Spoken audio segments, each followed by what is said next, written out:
আজকে আসো দেখাচ্ছি কি মেনু আছে।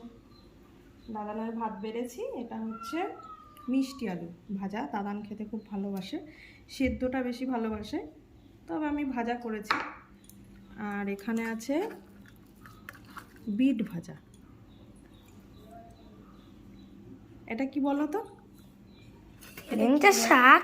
হেলেঞ্চা শাক আমার একটু ভালো লাগে না, ছি ছি।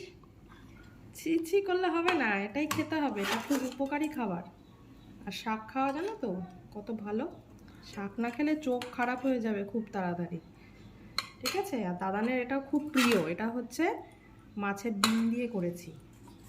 আর এটা দেখো, তুমি হয়তো নাক ছিটকাতে পারো না, ঠিক আছে তো? হ্যাঁ ঠিক এই যে আছে। কাতলা মাছ দিয়ে কাঁচকলা ডাঁটা দিয়ে তরকারি। এখন গরম পড়ে যাচ্ছে। কাঁচকলা তরকারি?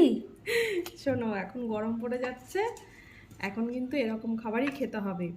পাতলা ট্যালট্যালে ঝোল, একটু কম মশলা থাকবে তাতে। এরকম খাবার খাওয়াটাই এখন উপকারী, যেহেতু গরমটা পড়ে যাচ্ছে সেই জন্য। আর এই কাঁচকলাটা তোমার ছোটো মামি দিয়েছিল, ছোটো মামির বাড়ির কাঁচকলা, খুব ভালো খেতে, পুরুষ্ট, খুব সুন্দর। এইগুলো আজকে আমাদের, এই যে আচ্ছা ঠিক আছে। আজকে আমাদের মেনু এই খেতে হবে। আর তোমার বাধ্যতামূলক হেলেঞ্চা শাক খেতেই হবে, কিচ্ছু করার নেই।